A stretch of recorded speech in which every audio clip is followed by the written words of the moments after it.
Okay, welcome back Physics 30s to our next lesson, which is 2.7, and today we're going to be looking at potential difference. Okay, so now that we're looking at electrostatics in a little bit more depth, there's going to be a lot of equations that can kind of seem a little bit overwhelming. So I'm going to try and go through these one at a time and make an analogy to gravity, because that's something we have a little bit more experience with, and see if we can make an analogy between gravity, gravitational fields, and gravitational energy to now looking at electric fields, electric force, and electric potential energy. Okay, so to start, we're going to be looking at electric fields, and how we're going to be creating them a lot is with charged plates. Basically, we're going to take two plates and we're going to pull electrons off one and put them onto another. So electrons are moved from one conductor to another. This is going to give one plate a charge of plus Q because we took the electrons off of it, and the next plate of negative Q because we put the electrons there. They have the same charge, one is plus and one is minus. So kind of like this, we have one plate here, which is showing all the positives, the other one showing all the negatives they've been put onto that plate. Sometimes we view it from the kind of above view and it looks like this. That's probably the most common view you're going to be looking at in example questions. Now this is going to make an electric field, and if we draw the field lines, remember it's from a positive test charge. It's going to be leaving the plus going to the minus. So we can see here, leaving plus going towards minus, and from the above view like that, leaving plus going towards minus. And we want to consider what's the field like in there. Is it going to be consistent or is it going to be different? Let's ask this guy. Our electric field is uniform. It doesn't matter if we choose this point, or this point. Anywhere in between our two plates, the electric field will be exactly the same. It will equal this value. Okay, so he goes through some pretty complicated math and physics there, things that are beyond this course, but the only thing that we really need to take away from that is that it is a uniform field between these two plates. So that means that right here, you're going to have the same electric field as you have here, as you have here, as you have here, or anywhere that you put a charge in between those two plates. So that's a big thing to remember. So I put in green here, electric field is consistent throughout those two plates. Now in the video, he also describes those calculations based off an infinitely sized plate, so that it's infinitely long this way and infinitely long this way, and that's going to create this uniform field. We're not going to be having examples drawn out with these infinite plates, but we're going to assume that it's going to be resembling an infinite plate. Basically at the ends, it's not going to quite be perfect. So in examples, we're going to be looking at charges in the middle. So in this area, things at the edge aren't quite the same. So we're going to have examples in the middle and say that this is acting like an infinitely long plane. Okay, so let's start looking at what's going to be going on between these two plates. So I'm going to compare it to gravity over here and then the plates over on this side. So let's start with looking at gravity first and make some comparisons. So if I take a mass on Earth and I drop it, it's going to fall towards the ground. Very similarly, if I take a positive charge here and I let it go, it's going to be repelled from the plus, go towards the negative, again at a consistent field strength, so it's going to be accelerated down at a constant rate. So I'm going to put my field lines on there. These black ones are for a gravitational field, and we're showing that it's all even as we go down, and these ones are showing the electric field strength, again all being even as it's going down. Just a quick note here that when I'm saying down, I'm talking about going down the page. However, this is not talking about going down due to gravity.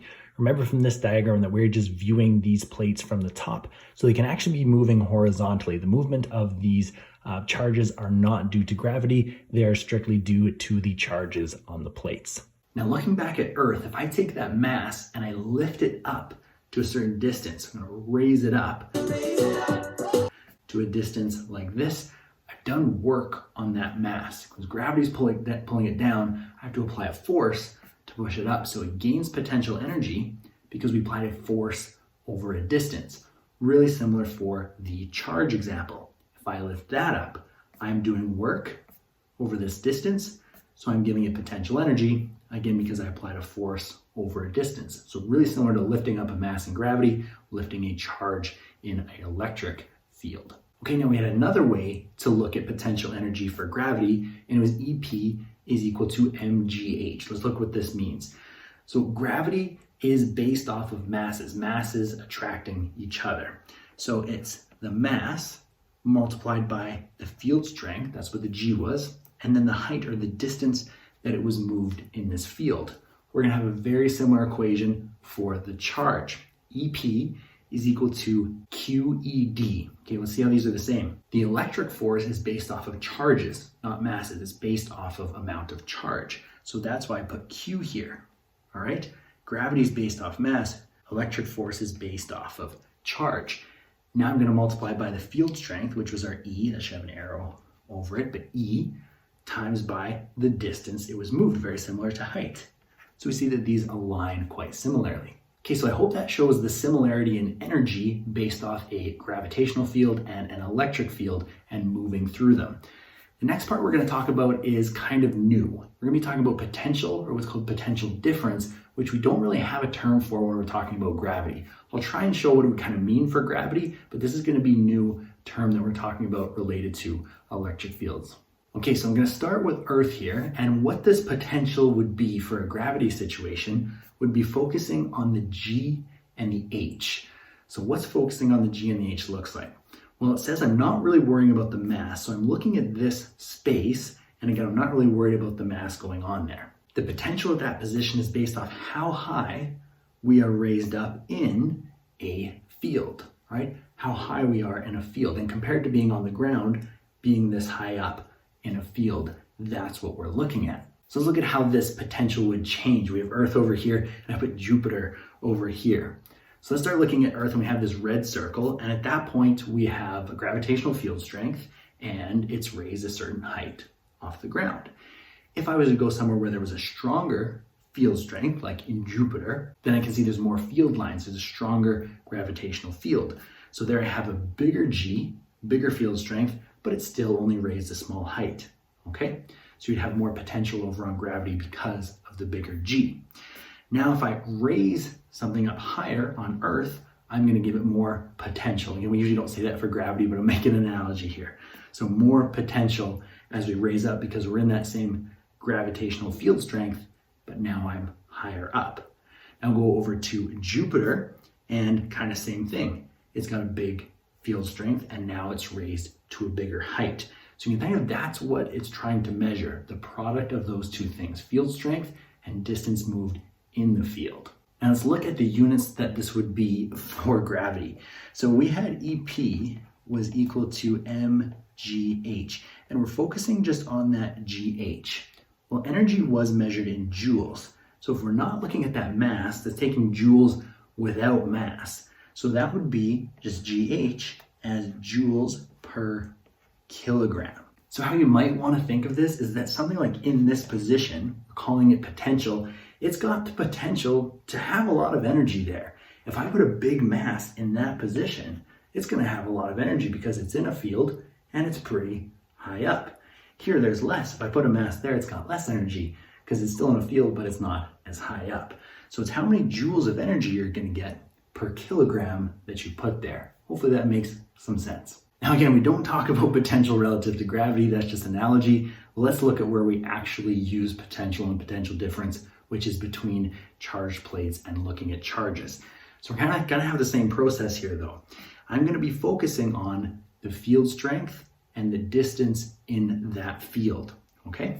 So I show the field here and the height that it is raised up from the bottom there. How I could increase the potential of this charge is that I could increase the field strength, or I could raise it up to a higher height or make it a bigger distance. And the term that we're going to use for this value of field strength times distance is V, which is also called volts. And that V right here representing E times D is potential or potential difference. We're going to talk about the difference in different positions. So potential difference is V or volts. Now looking again at the units here, if we had EP is equal to QED, and that was joules, now we're just looking at the ED, which is the same as V or volts. That is going to be joules per coulomb.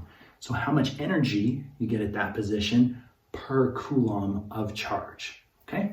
Okay, so we're gonna come to this slide and kind of summarize these formulas. The first one we looked at was electric potential energy, right? Not potential difference, potential energy. This is EP is equal to QED. This lined up really well with mgh, charge times field strength times distance. And that's going to be measured in joules. I should probably put an E or an arrow over top of that E. So that's what we looked at first. Next, what we just looked at was potential or potential difference, or also called volts. This is V is equal to E, again with that line over top, our field strength times by the distance in that field. This is measured in joules per coulomb. Okay, we're doing good so far. Now we're going to look at volts and where we're going to use that number for volts. So if I have in this formula, we can see these are lined up. I have EP is equal to QED, EP is equal to QV, and now since these line up, volts is equal to ED, which is kind of how I talked about it, the field strength times the distance. So we'll use this formula as well. Volts is equal to field strength times distance. Now, where this is going to come into play first is looking at charging those plates. So if I hook up those plates to 12 volts, and I create a potential difference between them of 12 volts, that is going to put the pluses on one side, or leave the pluses on one side, move the negatives down to the other. So that's where I see my V, right? My 12 volts right here. And that's going to create an electric field. So I see my volts and now my electric field. How does the D come into play here? That is the distance between the two plates, or what's called the plate separation. So I have my volts, the field, and my plate separation related in this formula. And a common rearrangement of this is going to be to determine the field strength between these plates. So say I know the volts and I know how far away the plates are. I'm going to take the volts divided by the plate separation to get the field strength in this equation. V divided by D gives me field strength, or E. I should be putting E's or arrows over top of those E's. Okay, so we've progressed a little bit further now. We know electric potential energy, we know potential or potential difference, and now we know that a constant field, again, that was in green from the first part, constant field is made by plates. We can figure out the value of that by taking the voltage divided by the plate separation. And I didn't put that in the slide, but remember from previous lessons, field strength is newtons per coulomb. Good to remember that. Okay, so moving forward a bit more now, we've got our field strength based off our volts and our plate separation. Now we're going to move a charge in that field. Okay, so we have this positive charge, and I'm going to raise it up or move it through this field. I'm going to raise it up, and it has moved this distance. All right, now we see two D's here. I'm going to be focusing on the blue one, how much the charge has moved. The red one we already looked at for determining the field strength. Right now we're looking at the movement of the charge. So it has gained two things. It's gained potential energy and potential, or has now a potential difference. So if we want to find the potential energy, we would use QED. I put work there. It's the same as potential energy. EP, or work, is equal to QED. All right, that was what we looked at first. It's gained that much potential energy raising up.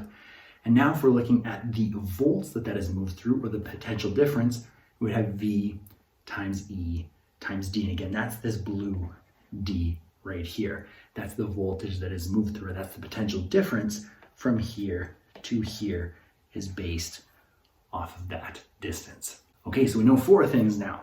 Potential energy, EP is equal to QED. Potential or potential difference, V equals ED, is a constant field made by two plates. The field strength is V divided by D, and a charge that is moved in an electric field can gain or lose. I put that because in that example we were moving it up, but it could also fall back down and lose that potential energy and that potential difference. So here I had EP is equal to QED, and V is equal to ED. Sorry about that, it's not capitalized. Field strength times by our distance, V is equal to ED. So pretty much just a combination of this and this now being kind of applied together inside of these plates. Okay, we're almost done. We just have one more thing to look at. And now we're going to look not necessarily at charged plates, but we're going to look at a battery. So let's get rid of those charged plates, pull up a battery where we have a plus and a minus side. Okay, now you may have seen on a battery that it has a measurement of how much voltage there is for that battery. And let's say that this one, if I hook it up, I would measure 12 volts of potential difference from the plus to the minus. Now, batteries, you might have started looking back in Science 10 that they have chemical energy and they can create electrical energy. So now we're going to be looking at the energy that is going to be moving here. So if I have one electron, right, it's going to be on the negative side, and it's going to flow to the positive, right, because it wants to go there. There's a potential difference. It's going to the positive. It's going to go like that, do something in our device, and go to the plus. Now, if one electron flows through a potential difference of 12 volts, it's not going to be that much energy. One little electron isn't going to do too much. You can kind of think as dropping a 1 gram ball. 1 gram ball. Ouch. It doesn't have that much energy when it falls, but if you have a whole bunch of those little gram balls and they all drop together, that's going to be a lot more energy. So if we have a lot of electrons here and those are all going to flow, we have more charge moving through this 12 volts, we'll have more energy. So how that's going to relate to our equation is this amount of charge is measured as current. Now what current is measuring is coulombs per second. Coulombs again is charge that's going to be flowing per second. Now we'll see this coming up a bit later, but instead of writing coulombs per second, we just call a coulomb per second an amp, all right? And the letter to represent this, sorry, that looks a little bit like an L, it's supposed to represent an I. This is a capital I is current. I guess C was used for speed of light or something like that. So it's gonna be I for current, and it's coulombs per second, or amount of charge per second. And so how we can relate this to our previous formulas that we looked at today was that the energy that is going to be flowing through this is based off how much charge flows through this potential difference of 12 volts. Again, if it's just one electron, no big deal. It's a lot of electrons, that's a lot more energy. Just looking forward a little bit here, power, you might recall from Physics 20, is energy over time. Right? So not just how much energy, but how much energy is changing over time. If we're going to now look at this energy and put QV there, we would get QV over T. Now what QT is coulombs per second, which would give me amps. So this gives a new formula that power is equal to amps, or current, times by voltage. We're not going to look at that formula too much yet, but since we mentioned current here, I just thought I'd throw that in there as a bit of a preview. Okay, so that is it for this lesson. I know it's a lot of theory and a lot of thinking with these formulas. Take some time to rearrange them and put them together on a paper, go through the analogies to kind of make sense of what these mean. These things right here is kind of the summary of the lesson. Hopefully that made sense for you and helped you to understand them. Thank you for watching this video, and I'll see you in the next one.